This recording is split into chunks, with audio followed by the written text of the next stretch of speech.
Bueno, buenas tardes. Comenzando con el ciclo de charlas del 2022 de Coprogna en Acción, hoy tenemos el agrado de presentar a Juliana Vilches.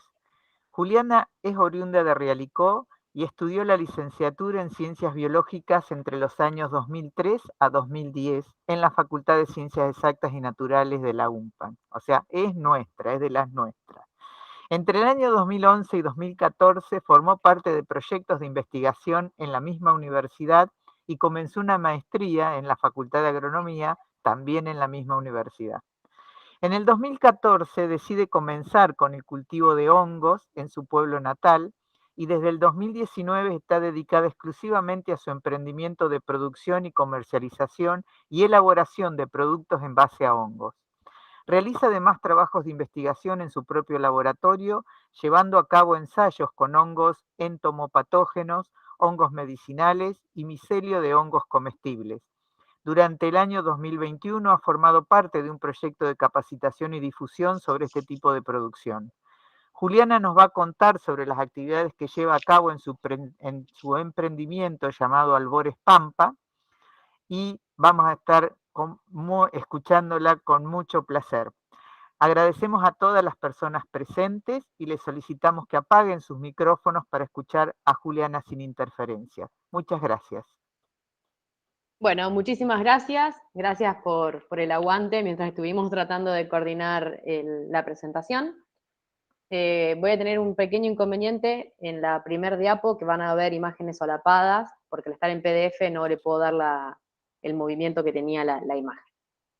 Bueno, primero que nada, soy Juliana Vilches, tengo un cultivo de hongos acá en Relicó y soy recibida de la Universidad de La Pampa y orgullosa por la universidad que tenemos en La Pampa.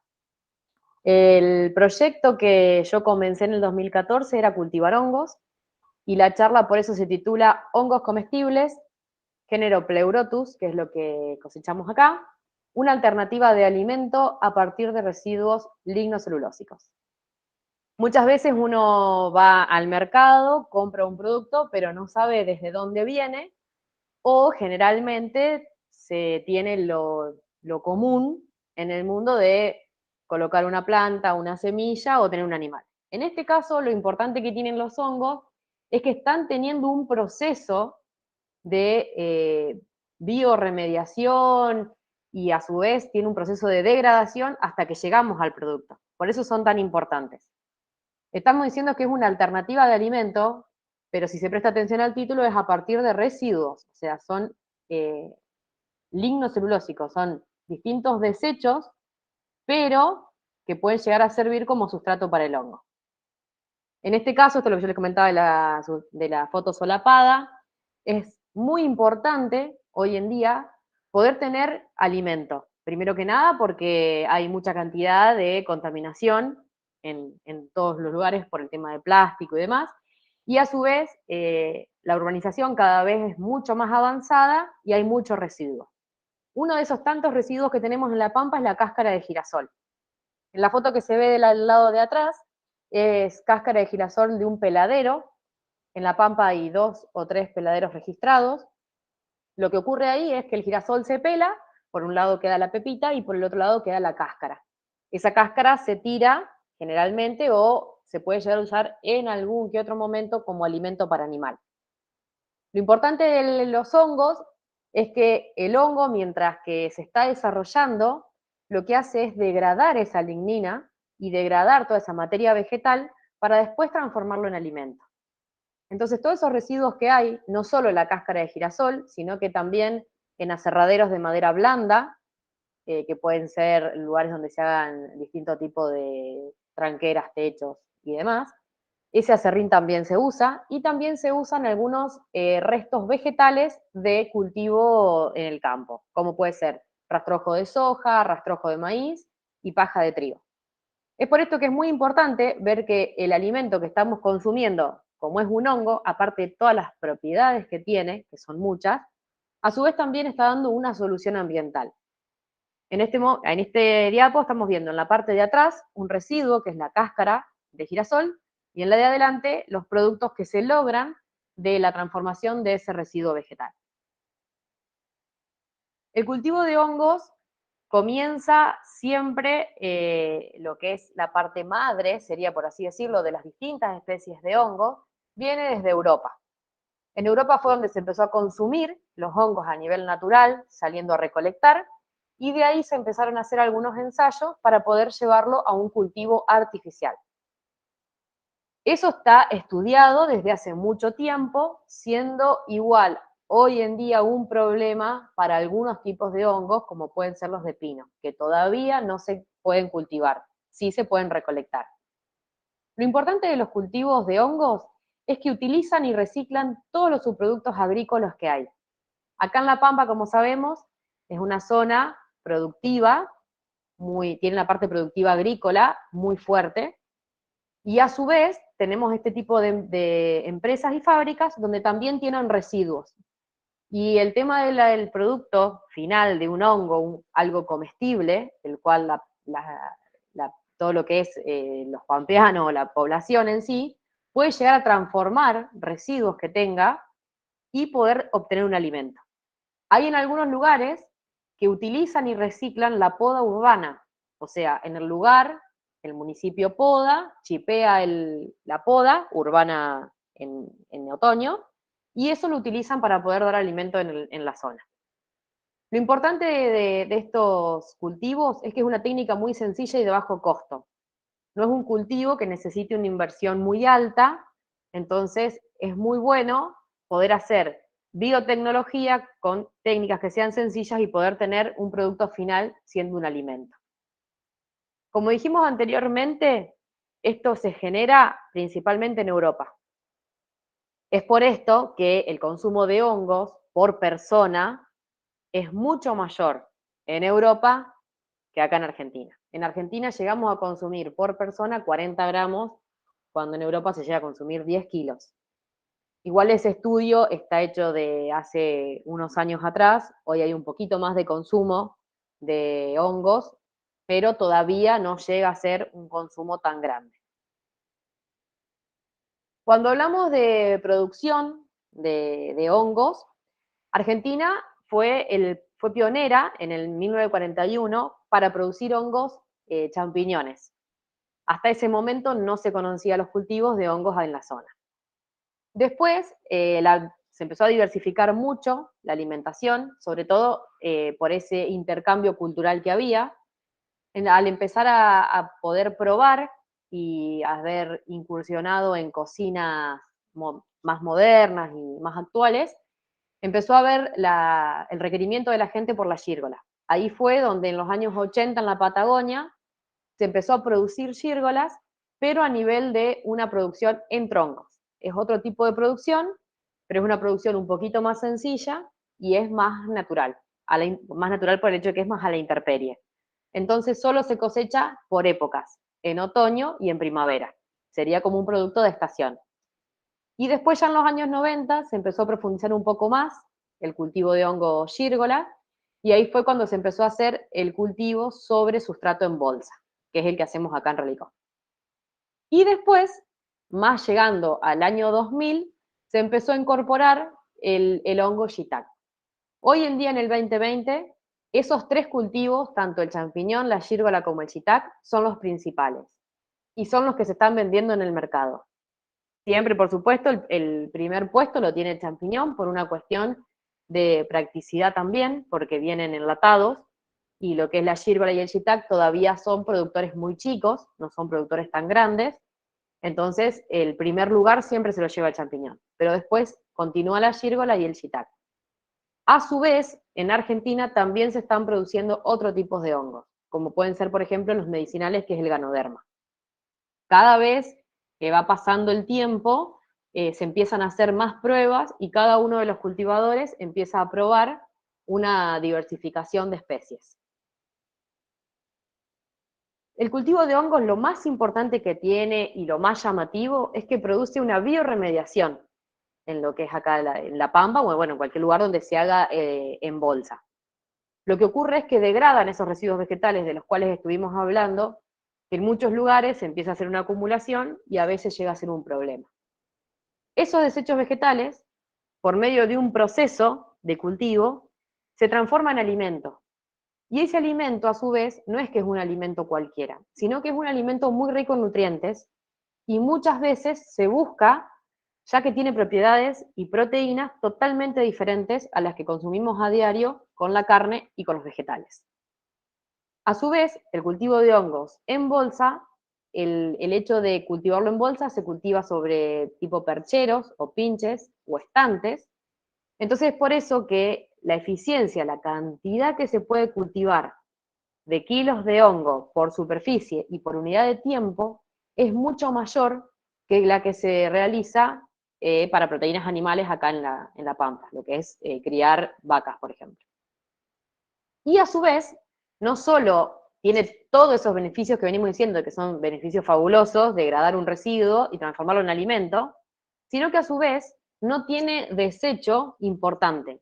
El único desecho que tiene es la bolsa, que pueden llegar a usarse bolsas degradables, que es donde se siembre, pero después ese residuo que queda, que va a ser esa cáscara de girasol degradada, o el sustrato de paja de trigo o rastrojo de soja, eso queda degradado y empieza a tener fijación de nitrógeno y tiene un montón de propiedades, las cuales son utilizadas como bioremediación de suelos, los puede mejorar.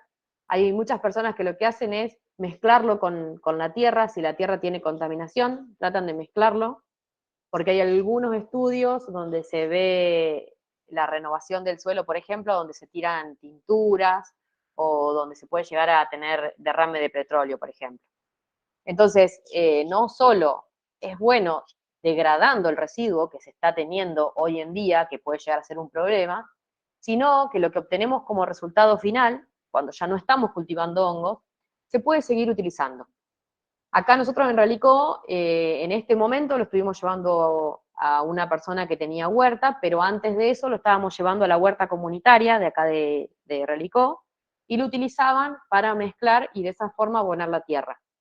No se hizo ningún estudio hasta el momento, acá en las huertas, estudios, investigaciones sobre renovación de suelos sí están hechos, y lo que sí se pudo ver en la huerta, que al ser una huerta municipal y al ser una huerta donde se sembraba por ahí mayor cantidad, se pudo ver y se probó un lugar con guano de caballo y otro lugar con el rastrojo que ya estaba degradado por los hongos, y se obtuvieron resultados muy diferentes. Se obtuvo una cosecha mucho mayor y en lo que era la producción de tomate, una producción de tomate muy linda, sin enfermedades, los tomates, entonces por eso lo seguían buscando porque encontraban una diferencia muy notable. Por eso es que el cultivo de hongos no solo es importante en la primer parte del proceso, sino que es importante en todo su ciclo. Ahí, a modo de explicación muy escueta, es una imagen que solamente es para mostrar cómo es el ciclo completo.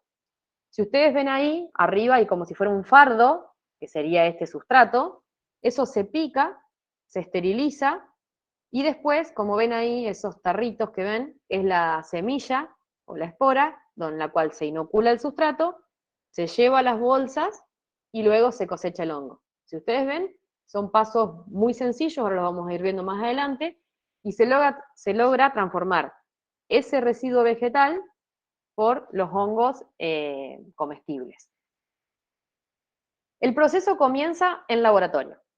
Como vieron al principio de la charla, soy bióloga y mi mayor propósito cuando comencé con el cultivo fue poder tener dentro de mi propio emprendimiento, poder utilizar mi estudio. Como todos sabemos, biología se trata mucho de lo que es la investigación, y tratar de investigar en un laboratorio es impresionante la infinidad de cosas que se pueden averiguar. Por eso, cuando yo empecé con el cultivo de hongos, empecé a hacer algunos ensayos y de ahí fui sacando distintos tipos de conclusiones y distintas mejoras para el cultivo. Dentro del cultivo de albores pampa, que es el emprendimiento que está acá en Relicó, no es solamente el cultivo que hace una bioremediación de suelo utilizando sustratos que están en desecho y dando un alimento, sino que a su vez lo que se hace constantemente es estudiar el proceso, poder ver distintos sustratos que hay acá en la zona, cuál se puede usar, cuál no, las semillas que vienen, qué se pueden utilizar, cuál crece más rápido, cuál crece más lento, qué temperaturas pueden tener. Como ven ahí en las dos primeras fotos, hay un autoclave y un esterilizador. Lo que se hace en el laboratorio es utilizar medios de cultivo de agar, papa dextrosa, que es el más común, el más fácil de utilizar y el más utilizado en hongos. Acá lo que se realiza es, por medio de un aislamiento, se llega a las semillas en el laboratorio y a su vez, dentro de este laboratorio también se compran cepas en otros laboratorios y lo que se hacen es mantenerlas, nada más. En las dos fotos de abajo van a ver al lado derecho, que van a ver con un fondo rosa atrás, pueden ver en la primer caja de Petri un redondel, que eso es el micelio creciendo desde donde se hizo la inoculación. Comienza a crecer y en 20 días queda como está la caja de la derecha, todo completo blanco. Eso que ven ahí dice porque es Pleurotus ostreatus de Jamor, que en realidad es Pleurotus de Jamor, es Pleurotus ostreatus, pero la R es de rosa, sería la gírgola rosada. Y eso sería la base y la genética del micelio y de los hongos. Desde ahí, como van a ver en la foto de la izquierda, hay una bolsa donde se inocula desde las cajas de Petri a trigo estéril o en algunos casos maíz estéril. Una vez que está inoculado, eso comienza a colonizar hasta que queda toda la bolsa blanca. Como ven ahí, está hasta la mitad de la bolsa blanca y la mitad de color del trigo. Este proceso es el que se hace acá en el cultivo para poder iniciar el cultivo desde el punto cero, teniendo la genética en el lugar y produciendo las semillas en el lugar. Una vez que se tienen las semillas, que sería el micelio, de ahí pasamos a otro proceso, que es el proceso de siembra, el que ustedes les mostré en la diapositiva de las primeras, donde estaba el circuito. Lo primero que se hace es esterilizar o pasteurizar el sustrato o el residuo vegetal que conseguimos. Una vez que se pasteuriza, se inocula con el micelio, se coloca en bolsas, esas bolsas de corte, las bolsas transparentes que se usan en las verdulerías, y se lleva a una sala que es la incubación. De esa sala de incubación va, después de 20 días, cuando queda colonizada la bolsa, a otra sala, que es la sala de producción, donde en la sala de producción fructifica. Ahora vamos a ver después cada uno de los procesos más adelante, pero acá ustedes en esa misma diapo ven el ciclo, desde donde entra como un sustrato vegetal a donde termina saliendo como un alimento. Como pueden ver acá, el final de la transformación de los residuos lignocelulósicos es la producción. Ahí van a ver la gírgola blanca y la gírgola rosada. Las fotos que están detrás es cuando la gírgola comienza a crecer, muy chiquitita, y las dos fotos que están adelante es cuando la gírgola ya está casi para el corte. Estas fotos que ven acá es la producción de la gírgola tanto blanca como rosada, donde tuvieron una incubación solo de 18 días. Es entre 18 y 20-25 aproximadamente. Ahí, como pueden ver, ahí es otro sustrato. En ese sustrato hay rastrojo de soja, que está chipeado, y como se puede ver, la bolsa está colonizada completamente con las gírgolas, por el lado de afuera. Como pueden ver en las bolsas también, no tienen tierra, que por ahí eso es una de las cosas que siempre se pregunta o se consulta. Los champiñones sí se cultivan sobre camas, donde está la tierra. Estos se cultivan sobre bolsa, no tocan la tierra, el sustrato está dentro de la bolsa y la gírgola fructifica para afuera de la bolsa. Entonces eso es importante saberlo porque desde que se cortan y se envasan no tienen ninguna contaminación externa.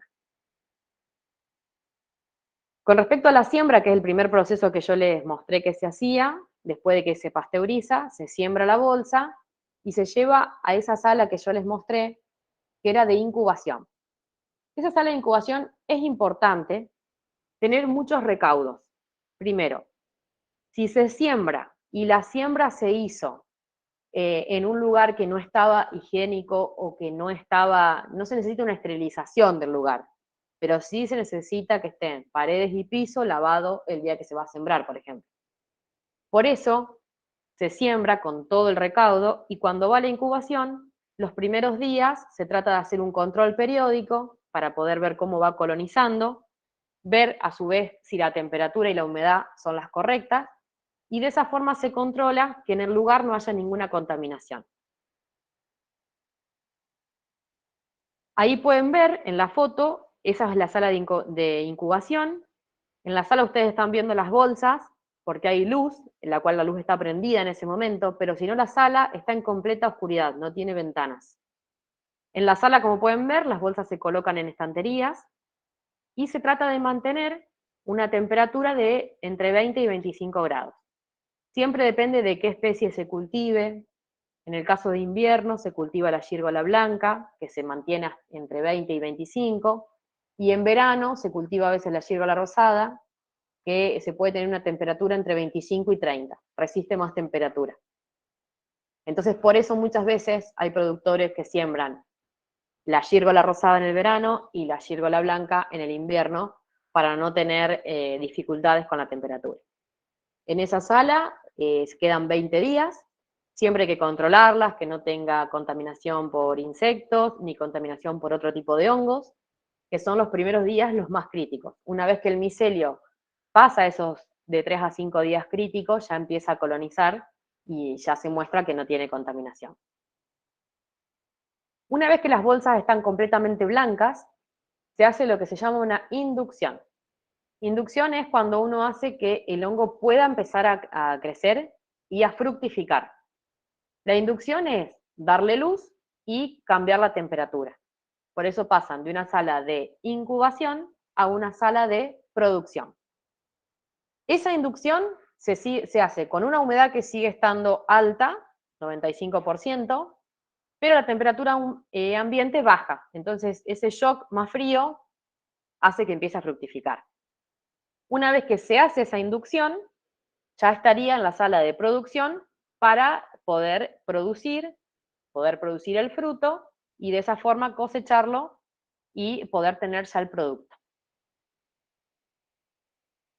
Cuando estamos en la sala de producción y ya se hace la inducción del hongo, el hongo empieza a crecer. Ahora vamos a ver las etapas. Empieza a crecer porque el sustrato que nosotros colocamos dentro de la bolsa ya está colonizado por el micelio. El micelio coloniza toda la bolsa en su interior mientras que está en incubación. Lo coloniza, lo va degradando. Al irlo degradando, se va alimentando y cuando ya está completamente colonizado y ese sustrato ya fue degradado, al cambiar las condiciones empieza a fructificar. Fructificar quiere decir que se forma primordio. El primordio es un cúmulo, en el caso de las gírgolas, como un cúmulo de hongos juntos. Cuando se empieza a desarrollar, se ve como si fuera, ahora lo van a ver más adelante, pero se ven todos los hongos chiquititos y juntos, y después empiezan a crecer para cuando ya están para corte. La producción se va haciendo en oleadas, se llama. Cuando yo hago la siembra, sale de la incubación a la producción y la bolsa está como la vieron en la foto, con todos los hongos para corte. Una vez que eso se corta, a eso se le llama primera oleada.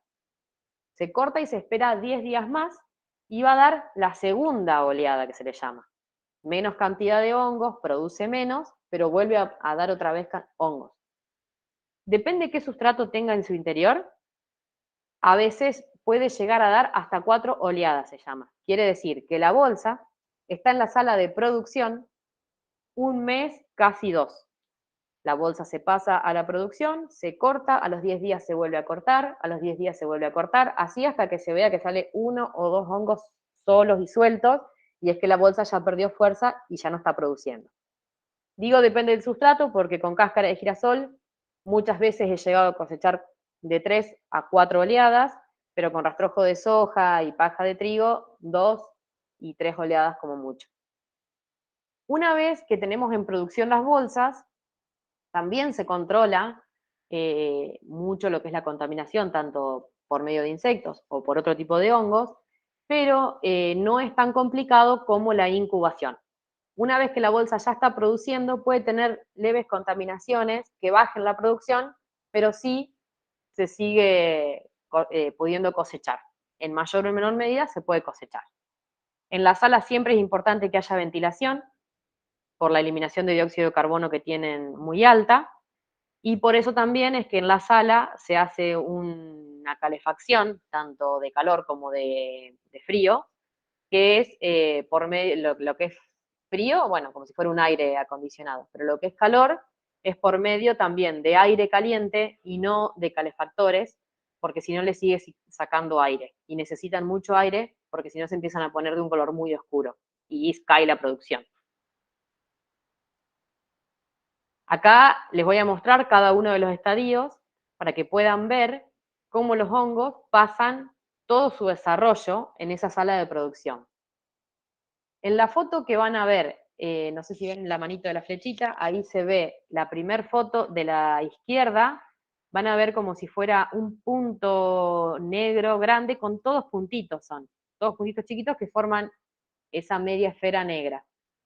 Ahí, eso es lo que se le llama primordio. Cuando pasan de la sala de incubación a la sala de producción, se hace un corte en la bolsa y por ese corte es por donde empiezan a salir. Estos son muy chiquititos, son 10 milímetros de diámetro, nada más, y son muy oscuros, porque es cuando recién comienzan a salir. Después se empiezan a poner un poco más claros. En la otra foto, que es la que van a ver a la derecha, cada puntito van a ver que le sigue un pie de color blanco. Cada uno de esos puntos más negros va a ser el sombrero, que después se agranda, el sombrero de la gírgola. Si ustedes ven, a diferencia de los otros hongos, estos salen en ramillete, se llama. Salen todos juntos en cada una de esas perforaciones. Sigue el crecimiento, como pueden ver acá en el tercer estadio. Van a ver en la foto de la izquierda el sombrero del hongo, como pueden ver ya está mucho más claro. Y en la parte de abajo se ven las laminillas blancas y el pie, todos saliendo de un punto en común. Esto se sigue desarrollando y el borde de la gírgola, el borde del sombrero, se empieza a curvar, como ven acá. Este estadio es sobremaduro. Cuando este hongo tiene el borde como pollerita o curvado, quiere decir que ya maduró mucho. Cuando se corta, tiene 10 días hábiles. En el caso de los que están a la izquierda, tienen el sombrero más curvo. Puede tener un día más de crecimiento, pero ya se pueden cortar para que no ocurra ese doblez en las puntas. La única diferencia que hay es que el que se corta con el borde muy curvo dura solo 10 días, en góndola sería para venta, y el otro dura 15 días. Entonces, por eso generalmente siempre se trata de cortar con los bordes más así rectos y cóncavos para abajo. Después, como ven acá, eso es una bolsa pasada. Pasada se le llama a que estos hongos, una vez que se cortan, tienen como máximo 10 días. Más de 10 días no se pueden tener en venta. Van a ver que todos los bordes están curvados para arriba. En realidad, eso es por la biología del hongo en sí, que se curvan para arriba para poder tirar o eliminar las esporas para poder seguir su ciclo de vida. Eso es en la naturaleza. Acá el hongo hace exactamente lo mismo, cayendo, bueno, al piso, en lo cual yo después las barro. Es por esto que cuando se tiene un cultivo de hongos, si es en tronco, que es afuera, la intemperie, no pasa nada, pero si es como lo tenemos acá, que es cada 20 días en bolsa, las producciones son producciones masivas, en las cuales en el momento de esporulación, que es cuando eliminan la espora, se arma como si fuera un polvillo blanco en la sala, entonces en esos momentos hay que entrar a la sala con máscaras con filtro, para no estar constantemente respirando esas esporas. Acá van a ver, en el cultivo acá de Relicó se hace gírgola, se hacen dos, la gírgola blanca y la gírgola rosada. La gírgola es importante porque a nivel nacional es la segunda en lo que es productivo y en lo que es buscado como los consumidores, ¿no? Lo que están buscando es más bien la gírgola antes que el shiitake. Por ahí a nivel internacional es más tercera Z en comercialización porque hay más diversidad. Pero lo bueno es que acá en Argentina está en segundo lugar, o sea que la producción tiene buena demanda. En lo que es la gírgola, lo que tiene es que resiste mucha temperatura. Entonces, cualquier lugar donde se pueda tener, por ejemplo, en La Pampa tenemos temperaturas muy extremas, entonces con una climatización, manteniéndola entre 20 y 25, puede estar bien. Y a veces se cambia de especie y puede estar hasta 30, o sea que hay un rango casi de 10 grados. Pueden tolerar bien la temperatura. Casi siempre toleran mejor la temperatura baja, porque lo único que hace la temperatura baja es dejarlo dormido al hongo. No se produce hasta que venga la temperatura óptima. En el caso del calor, cuando sobrepasa la temperatura que soporta, directamente ahí sí es un problema porque lo mata. Por eso es que en verano muchos productores cortan la producción. A su vez, es un hongo que degrada cualquier sustrato lignocelulósico. Entonces, en cualquier lugar donde se quiera producir hongos, va a haber algún sustrato que se puede usar. Por ejemplo, los productores de Mendoza tienen mucho álamo y utilizan el aserrín de álamo. Es muy común utilizar aserrín de álamo. En Bahía Blanca se usa lo que es cáscara de girasol. Y después hay en algunos lugares donde tratan de usar rastrojo, pero generalmente en lo que es Buenos Aires se usa rastrojo pero de paja de trigo, porque pueden conseguir los fardos, por ejemplo. Entonces, en cualquier lugar donde uno quiera producir hongos, siempre hay un sustrato que puede ser utilizado. Eso es lo bueno que tiene también este tipo de producción. Lo que hacen es, absorben todas esas sustancias que tienen el sustrato, todo lo que van degradando, y se producen. En la foto de la derecha van a ver esos percheros, que son plásticos por la higienización, y cada una de esas bolsas ven los hongos creciendo alrededor. Si ustedes pueden ver, las bolsas están colgadas, donde tienen un riego en el techo, entonces los hongos no tocan en ningún momento ni estanterías, ni piso, ni paredes. Mientras que están en las estanterías en la incubación, no salen, y salen cuando están en producción, que ya están así colgados, en los cuales cada 4 horas tienen un riego por el techo, ya que cada 4 horas están lavados.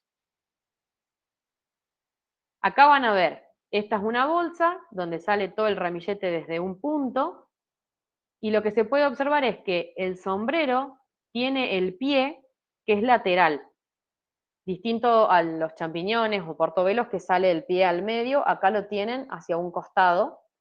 Las esporas son blancas, hay un poquito de diferencia de tono en las esporas de la gírgola rosada, en sí a simple vista no, pero cuando se genera el micelio en la caja de Petri se puede llegar a ver a trasluz un color rosado en la gírgola rosada. El diámetro que alcanzan son de 20 centímetros aproximadamente en lo que es tronco. En los que son así, entre 20 y 25. En los que son así que yo estoy mostrando, que son de bolsa, lo más común es que sean de 10 centímetros de diámetro. La ventaja de la producción de bolsa es que se tiene producción durante casi todo el año y a su vez se está utilizando un residuo vegetal. Acá podemos ver la gírgola rosada, esa, bueno, ahí ven una mano, es mi mano, con los hongos arriba. Acá la van a ver en la bolsa, en las fotos de abajo. Estos son de zonas más templadas. Al poder resistir más temperatura, en verano, lo que es diciembre y después febrero y marzo, crece mucho mejor la gírgola rosada que la blanca. Son estrategias por ahí del productor de tratar de ver qué producir, depende en qué época del año. Pero si pueden ver, es muy similar a la gírgola blanca, nada más que cambia el color y un poquito el formato del sombrero. Es un poco más frágil. Ahí van a ver la producción. Bueno, una vez que se produce, todo ese sistema que yo les dije, desde donde pasa desde un residuo, que se esteriliza y pasa a formar un alimento, ahí en la foto van a ver cómo se cosecha, que se cosecha el ramillete completo de la gírgola, tanto de la blanca como de la rosada. Y se ve arriba, en la primera foto, van a ver cómo se coloca en bandejitas para la venta. O sea, si ustedes ven, desde un residuo que les nombré anteriormente, como la cáscara de girasol, se logra llegar a un producto, como se ve ahí, en una bandeja de hongos frescos de gírgola rosada. Después también, bueno, con respecto al mercado en sí, donde se pueda vender y demás, por eso también es que hay algunos otros productos, como ven ahí, les muestro los productos que se envasan acá. Son hongos secos, especies o salsa. Si pueden ver, se puede hacer mucha cantidad de productos. La base original es una, que es la gírgola, pero tiene una diversidad de productos para comercializar. Y todo eso, si lo vemos desde el principio, viene de degradar residuos vegetales. Y a su vez no estaríamos dejando residuos en el ambiente. A su vez, como les dije al principio, dentro del cultivo tenemos un laboratorio para el maravilloso mundo de los hongos. La verdad que a mí es un mundo que me encanta. Y no solo producimos micelio, que sería la semilla de la gírgola blanca, la gírgola rosada, sino que también se hacen algunas investigaciones de distintos tipos de hongos. En este caso, van a ver ahí en esa caja de Petri, es Bauberia ese hongo. Ese es un hongo que se puede encontrar en el campo, en ambiental. Es un hongo que coloniza insectos y no afecta a los animales de sangre caliente. Aves, mamíferos, roedores, que es lo que puede haber en un campo, pero sí afecta a los insectos. Entonces, la idea de esta investigación es lograr hacer en algún momento un insecticida biológico. Por ahora estamos en investigación donde lo que se hace es producir Bauberia, tenerla dentro de la heladera, lo que es manejar la genética de esa cepa para poder mantenerla siempre activa, y se hacen algunos ensayos de ir produciendo para ver sobre qué sustrato. Esto es una de las investigaciones que se pueden hacer con los hongos. A su vez, también tenemos otro tipo de producción dentro del cultivo, que no solamente es la gírgola. Otra de las producciones que tenemos, alternativas, que en realidad se están probando, son esos hongos que ven ahí que son hongos medicinales, es Ganoderma. Ese tipo de hongo también tenemos el micelio acá en el cultivo y estamos haciendo la semilla. Lo que pasa es que todavía es un proyecto como muy reciente y estamos con algunas pruebas. Esas fotos que ven ahí son de acá del cultivo, de hace 1 año y medio, casi 2 atrás. Lo que hacemos es ir produciendo para ver qué sustrato se adapta mejor a este tipo de producción, y también se vio que el mejor hasta ahora es la cáscara de girasol. Y por otro lado, también dentro del laboratorio, se hacen inoculaciones de hongos, pero sobre medio líquido. ¿Para qué se está inoculando en medio líquido? Para 3 opciones. Por un lado, se está tratando de hacer material biológico para poder hacer, como se ve en la foto de la derecha, flotando sobre el medio líquido, eso es Ganoderma, el medicinal, y ese hongo hace una capa elástica y en algunos lugares se utiliza como si fuera una tela o como si fuera un papel o un cartón. La idea de poder hacer estas siembras es ir tratando de ver qué requerimientos tiene. Y a su vez también se hicieron algunos ensayitos, no muy grandes, de poder hacer en estos medios líquidos, poder inocular el hongo entomopatógeno y la gírgola. El hongo entomopatógeno para poder directamente de esa forma cultivarlo, y en el caso de la gírgola para poder hacer el micelio de forma líquida y poder inyectar las bolsas. Hasta ahora esto todavía está todo en estudio, todavía no está finalizado, no está ni siquiera probado en bolsa. Todavía está todo el ensayo hecho en botella.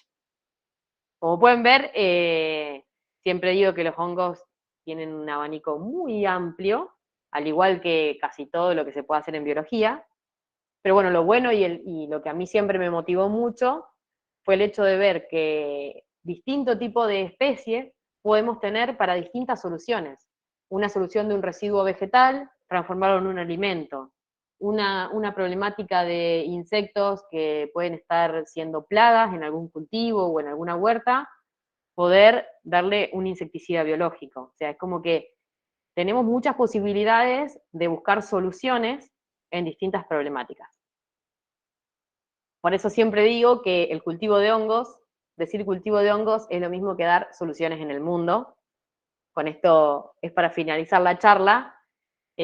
Por ahí es muy brusco decir soluciones en el mundo, pero si ustedes ven de todo lo que yo les fui diciendo recién, estamos utilizando un residuo, transformándolo en alimento, y ni siquiera estamos tirando otro residuo.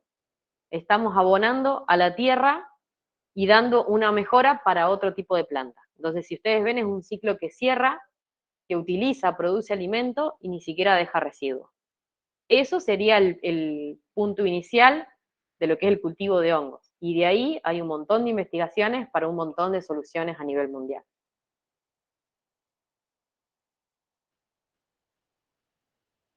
Bueno, muchísimas gracias.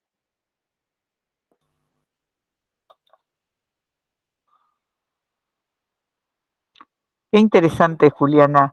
Una pregunta te hago. El hecho de el hongo el hongo seco, el hongo ya seco y el hongo así recién cosechado, ¿hay diferencia en la comercialización, en el gusto, en cómo se utiliza?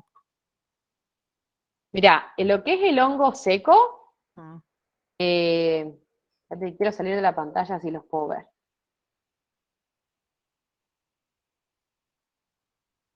Porque no los estaría viendo. Ahora sí.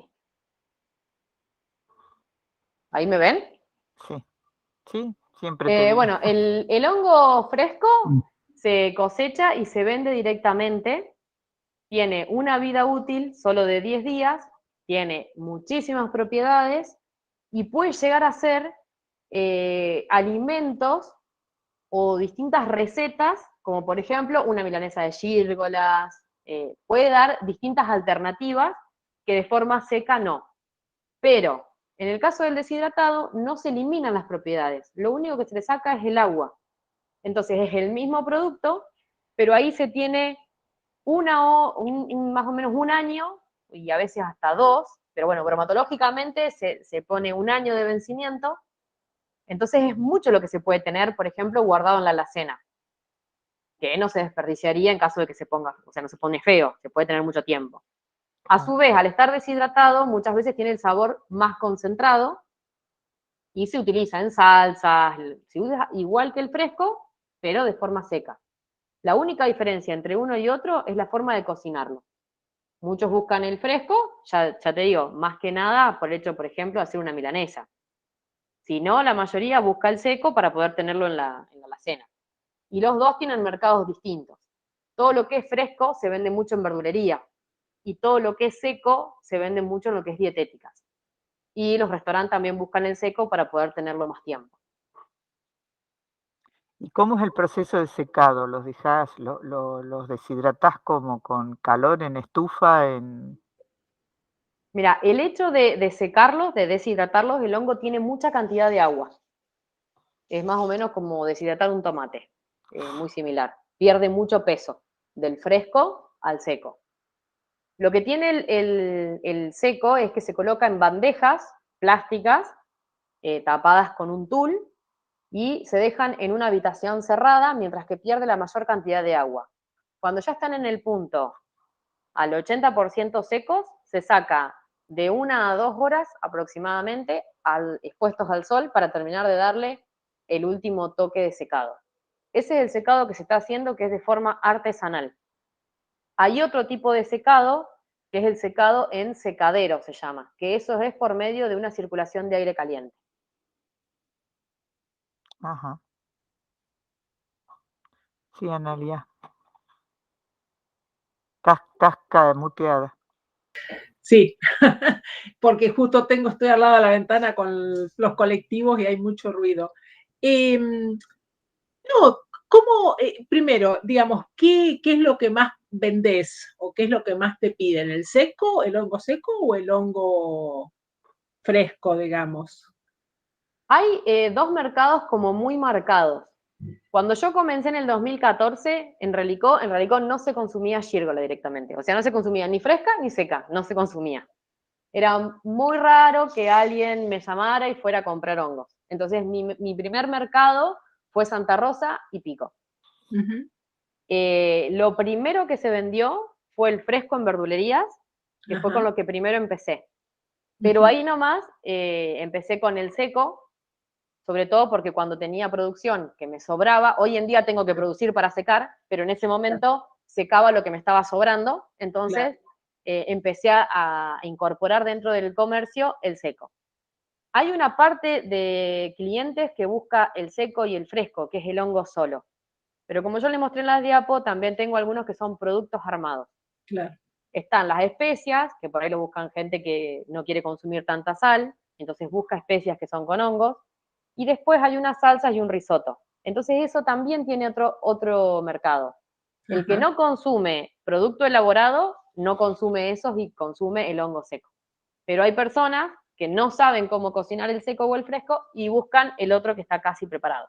Entonces es como Claro. que hay un comercio diferente entre uno y otro, pero todos se venden dietéticos. Claro. Y decís, bueno, empezaste de Santa Rosa y Pico, ¿y vos tenés ahora mercado fuera de la provincia? ¿Tenés compradores fuera de la provincia? En su momento, yo hice algunas publicidades y demás en lo que era Face e Instagram, no publicidades de salir en publicidad, sino que trataba de publicar fotos con los hongos y demás como para ir teniendo más mercado.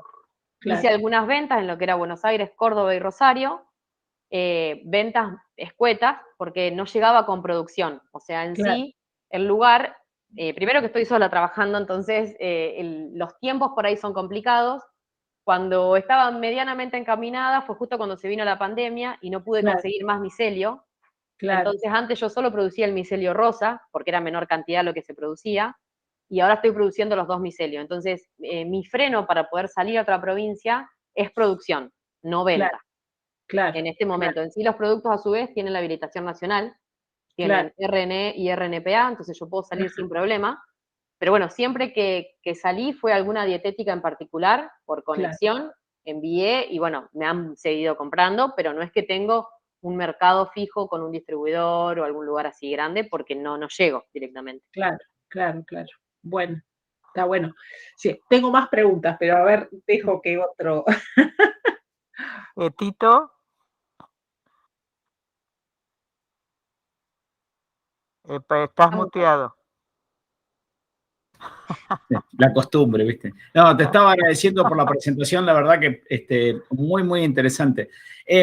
Una pregunta quería hacerte, porque lo que veo así de los pequeños emprendedores nuestros locales, pampeanos, muchas veces tienen problemas para entrar a abastecer grandes supermercados que pertenecen a líneas de cadena, ¿viste? Te estoy hablando de la Anónima,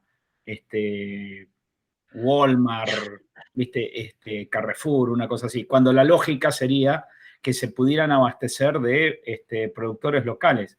¿Has intentado alguna vez contactarlos? En realidad, el problema de entrar a ese tipo de cadenas, cuando vos sos emprendedor, que recién comenzás, que empezás desde abajo y no que empezás con un emprendimiento muy grande, las producciones son bajas. Entonces, cuando vos tenés poca producción y querés entrar a una cadena grande, vos tenés que tener una determinada cantidad mensual.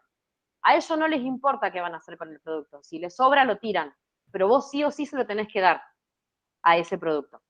Entonces, yo en este momento nunca intenté ingresar, porque prefiero ingresar cuando sí tenga el producto y no poder cumplir y después que directamente no te compren porque no cumpliste una vez. Primero Okay. eso. Y segundo, las cadenas que son de supermercados muy grandes, primero que nada, siempre hay que ver qué se busca con el producto. Yo en su momento tenía dos opciones, o buscar cantidad o buscar calidad. Buscar cantidad era hacer mucha cantidad y tratar de venderlo, enlatarlo y sacarlo. Y si no, tenía un producto de calidad, con un precio más gourmet y con dietéticas que eran sectores más chicos. Yo busqué el producto de calidad y no de cantidad. Y a su vez, o sea, todas esas son los pros y los contras por los cuales yo fui eligiendo de esa forma. Y a su vez, todo lo que son cadenas de supermercados, el problema es el momento de pagar. En el momento de llevar el producto es muy rápido, pero el momento de pagar son cheques a 90 días. Cuando te lo pagan, tu producto ya subió 3 veces. Ok. Sí, no sé si sabrás, pero digamos, yo trabajo para INTA y en determinado momento, viste, estaba la experiencia de los quesos y de la carne del pan pinta. Y te preguntaba porque INTA tenía producción, pero el problema de penetrar en las grandes cadenas era, bueno, obviamente la secuencia de pago, pero eso INTA lo podía aguantar, pero en términos generales los tipos no querían que vos participaras, digamos, ¿no? Tenían sus abastecedores por otro lado. Por eso te preguntaba, ¿no? Para ver si manejan la misma política con En todas las mismas. realidad, para poder entrar, hay un tema es como llegar a golpear la puerta del gerente que te va a comprar en sí. Y cómo presentás el producto. Si vos presentás el producto que quedan encantados, te lo van a comprar. Si presentás el producto más o menos, no. O sea, ellos es como que por ahí no tratan de diversificar mucho, sino que se quedan con lo que tienen en stock. A su vez, tratan de poner el precio al producto que vos estás llevando. Claro. Entonces, ahí es donde empieza siempre mucho el tironeo, en que ellos te ponen el precio, depende de vos qué le vas a poner, qué no. Y a su vez después, también es mucho más fácil siempre entrar con alguien que esté allá adentro siendo vendedor, por ejemplo, para la anónima. Si es alguien que ya está vendiendo para la anónima, es más fácil que ese que está vendiendo vaya y le diga, mira, tengo a alguien que te puede vender, que te haga el contacto y de esa forma es más fácil entrar que ir solo a poder entrar. A mí realmente nunca me interesó entrar, por eso ni siquiera lo he intentado. Pero sí sé cómo viene la mano. Okay. Igual yo creo y sigo sosteniendo que, por ejemplo, para un queso de pan pinta, tenés un abanico enorme para vender en un montón de lugares. Sí sé que es muy complicada la lógica, sobre todo para quesos, que necesitas por ahí el frío. Entonces por ahí eso sí es complicado. Pero siempre tenés que tener en cuenta que en ese tipo de lugares la gente va a buscar barato. Y un queso de ese tipo, que por ahí muchas veces tiene mucho proceso y mucho trabajo detrás, no lo puedes poner barato y vos vas a lograr entrar a la anónima y no lo vas a poder vender. Gracias. No, de nada.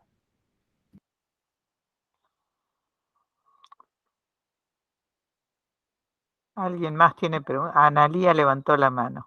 Sí, estaba esperando, pero bueno. No, me quedó un poco me pareció interesante que vos dijeras que estás trabajando sola. ¿Por qué estás trabajando sola? Yo estoy trabajando sola porque cuando en 2014 empecé a hacer las primeras pruebas, yo empecé con la maestría a la par. Entonces no podía poner gente a trabajar cuando yo estaba estudiando, era mucho lío. Entonces sola. En realidad, sola, no. Ajá. Estoy yo, pero en realidad detrás de mí está mi familia. Claro. Ante cualquier rotura de lo que es estructura, está mi papá y mi hermano, que están constantemente apoyando el emprendimiento. En lo que es control, cuando yo tengo que viajar en este momento, ahora después de la pandemia, estoy al 100% acá en Relicó, pero si no, yo antes vivía entre Santa Rosa y Relicó, eran 3 días y 4, entonces cuando no estaba yo, controlaba a mi mamá, cosechaba a ella. Lo único que sí siempre hice yo sola fue sembrar, o sea, ellos hacían lo que era el control, una vez que ya estaba sembrado, no pasaban bolsas, solamente era cortar si fructificaba y fijarse que el equipo estuviera andando y el riego estuviera andando. O sea, era un control más que nada, pero sí, siempre tuve ese apoyo, si no directamente yo no hubiera podido hacer la maestría. Claro, claro. Pero por ahí vos no tenés intenciones o interés o demás en tener, por ejemplo, empleados o empleadas que te ayuden. No, la idea es poder poner gente. Sí. Más que nada porque si hoy en día a mí me ocurriera algo, no hay nadie que estuviera produciendo en un lugar. O sea, sí puedes venir a cortar si las bolsas ya están, pero si yo tuviera que hacer 2 meses de reposo, se frena el cultivo, se cierra directamente. Claro. Entonces sí me gustaría poder ir colocando a alguien que pueda empezar a aprender, no para hacer un trabajo en particular, por ejemplo, cortar o sembrar, sino que para que aprenda el sistema completo. Pero bueno, también en este momento a mí se me complicaba mucho con la parte productiva, yo estaba teniendo poca producción. La idea es ir aumentando más producción, donde yo ya no dé abasto yo sola, y de esa forma poder incorporar a alguien más. Claro, Bueno, no, eso después podemos charlar porque hay subsidios, por ejemplo, para emprendimientos que están liderados por mujeres y son subsidios que el 100% es, viste, tenés que devolver el dinero y si vos contratás mujeres, digamos, mejor. Y en este caso, por ejemplo, que me parece que es algo interesante porque es un emprendimiento liderado por una mujer, donde tiene un componente ambiental importante, digamos, tiene como todas las caballos ganadores, entonces, bueno, es algo que podemos charlar después. Pero mi otra pregunta era, que me pareció súper interesante, ¿cómo empezaste con esto? ¿Cómo te enganchaste, digamos, porque no sé si acá, pensando yo en cuando vos eras estudiante en la universidad, alguien te, te mencionó el tema de, bueno, digamos, esto es una buena opción de trabajo para alguien que estudia biología, por un lado. Y segundo, ¿dónde aprendiste? Bueno, claro, en la maestría aprendiste toda la otra parte de negocios, me imagino, porque tenés un... No, No, eso autodidacta, porque eso... no, en realidad yo cuando comencé, biología te prepara mucho para lo que es investigación y te prepara mucho en distintos tipos de temas. O sea, tenés el abanico abierto para poder arrancar lo que quieras. Desde cualquier área, yo creo que cualquier recibido de licenciatura en biología en la Facultad Exacta de La Pampa puede arrancar y encarar cualquier proyecto sin ningún problema porque está preparado en cualquier área. Obviamente que como todo siempre necesitas tu preparación después, pero sí tenés una base de cualquiera de lo que vayas a hacer. Yo, por ejemplo, mi tesis de la licenciatura fue en insectos, nada que ver, pero así todo, cuando yo comencé con el laboratorio y empecé con los ensayos y demás, yo me podía manejar en el laboratorio sin ningún problema, habiendo tenido microbiología. Entonces es como que sí o sí estás preparado para cualquier área. Cuando yo comencé en la parte de la maestría, estuve más también con insectos y ahí fue donde hice la parte de los hongos entomopatógenos. Y toda la parte de comercial es un gran problema en lo que es los biólogos, porque en sí como carrera no lo tenemos. Entonces sería como alguien que está en una parte productiva y lo tiene en la parte comercial y a lo mejor no va a tener la base. O sea, cada uno tiene sus fuertes. En su momento, como el proyecto me parecía muy novedoso, yo traté de empezar a anotarme en algunas competencias de negocio para presentar el proyecto. Entonces, en esas competencias fue donde fui a la Universidad de Pilar, hice unos cursos y ahí siempre había abogados, contadores y de marketing. Entonces te daban cursos donde te ibas preparando. Entonces, de esa forma yo me preparé de la parte teórica y después la práctica fue de golpe en golpe.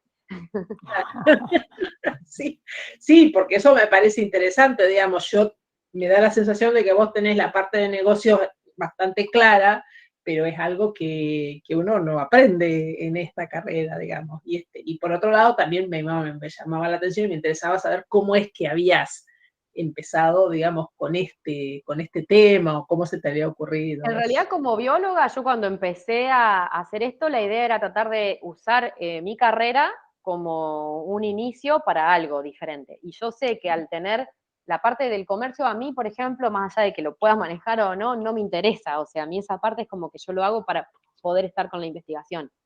Mi fuerte es la investigación. Entonces, yo la diferencia en mi cultivo lo hago con investigación más desarrollo.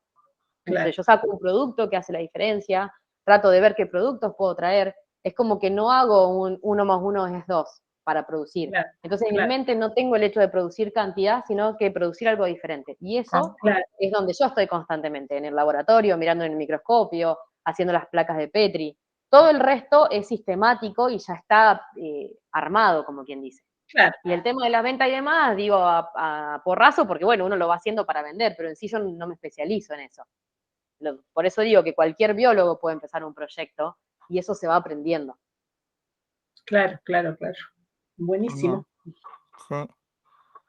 Rocío Villalba te mandó saludo, dice que se tuvo que ir, pero que tuvo la suerte de conocer tu laboratorio y que te alegra mucho de que estés trabajando bien y que estés avanzando con otros proyectos. Muchas gracias. Bueno.